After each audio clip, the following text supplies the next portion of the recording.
The Taxpayers Union are on a crusade, and on a good one. And this is to do with now they have been obviously looking at a whole series of outrageous expenditure that government departments have been spending. And they've exposed recently the Film Commission and Cairns. More importantly, they've looked at the Ministry of Health.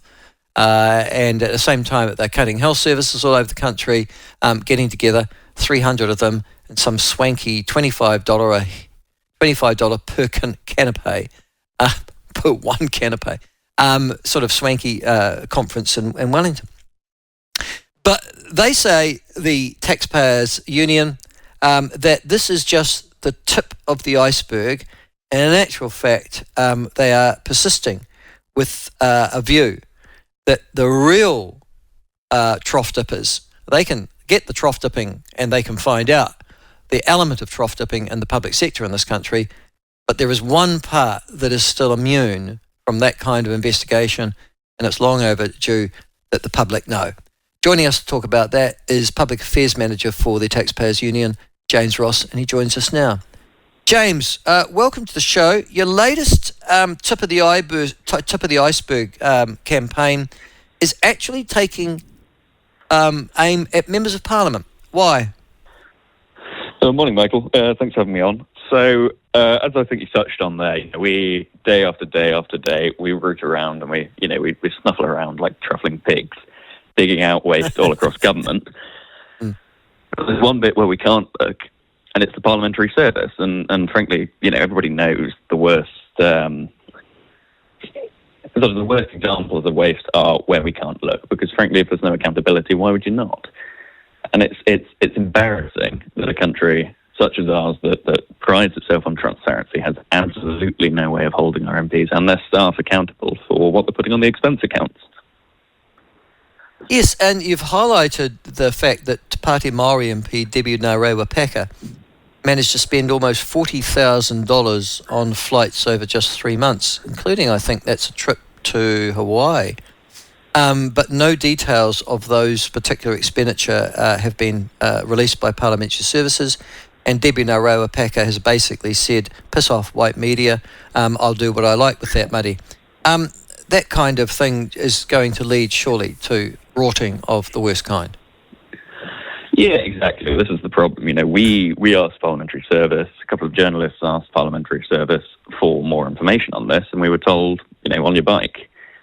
The fact that there is no legal responsibility, there's certainly a moral one, but there's no legal responsibility for Parliamentary Service to front up and say, this is what's been spent, this isn't acceptable. It's entirely off MPs' own backs as to whether they choose to announce what they've been spending their expensive accounts on, which means obviously they're only going to declare the things that they want the public to know about, the things that they want to hide, like the little holidays abroad with their staff. We're never going to know about unless we drive real change now. And I think we're launching this campaign now because with the Parliament bill up before Parliament shortly, we see a real opportunity to get this over the line. Yeah, the problem is that all sides of the House, not just the Party Māori, but one would expect ACT, New Zealand First, National Party, they're not too keen on letting that be known either, is there? I mean, the rort is sort of, it's got no political bias. It stretches across them all. No, exactly. But I think it becomes a lot more politically difficult for an MP to stand there in front of the public and have to defend why they're not telling the public what they're spending. And that's the sort of pressure we want to put on. We want to get a couple of thousand of Kiwis to submit to Parliament and make the point that, no, we're not taking this anymore. Why aren't you telling us? And if MPs want to answer and give a good reason, fine, but frankly, I can't think of a good reason why we shouldn't know. No, and the extraordinary thing is, I was just thinking in actual fact that mayors, councillors, chief executives of local government, of elected local government in this country, they have to provide, if required under the Official Information Act, their expenditure and the invoices that accompanied them. And yet parliamentarians are exempt from that. Is there any policy justification that you've been provided with why parliamentarians would be exempt when other elected officials are subject to? So back in the day, the reasoning behind Parliament not being covered by the OIA, so the Freedom of Information laws, was that the law was supposed to limit executive power, so the power of government officials and ministers. But frankly, there's absolutely no reason now why that shouldn't extend to elected officials. As you say, it happens at local government. Mayors and councillors' expenses are publicly available. The world doesn't fall in. There's no reason why members of Parliament shouldn't have to front up to the public, except for the fact that they're the people that make the rules and they don't want to. Can I, and this is a story against myself, but when I was a Member of Parliament, I justified spending ratepayers' money or taxpayers' money on following the Hawke's Bay rugby team. I was the Member of Parliament for Hawke's Bay for a particularly critical game. Now, you might argue that that was boosterism, but I would have thought twice about that trip if, my trip to Christchurch and the accommodation that accompanied it, etc., was to be made public. It would have a chilling effect, wouldn't it, if the light of revelation was cast upon it?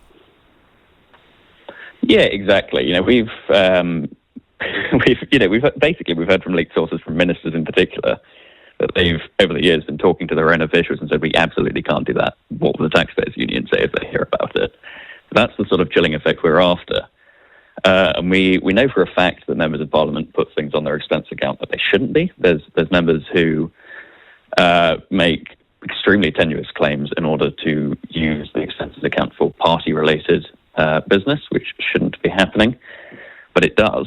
And frankly, if the public could see that and they could query that, then it would have this sort of chilling effect and it wouldn't happen as much. The other thing too, and the other rule I need to direct you to, is to the family members of.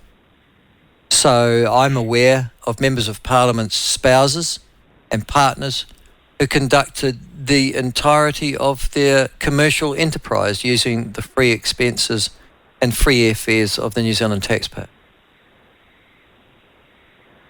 Yeah, it's, I live in Wellington. I know a couple of people that work over in Parliament, a couple of staffers. You get a couple of pints in them and they get chatting, and some of the stories that come out about the absolute raw that's going on. Because this doesn't just cover MPs, it also covers the people who work in their offices, and there's absolutely no accountability for these people who are essentially public servants.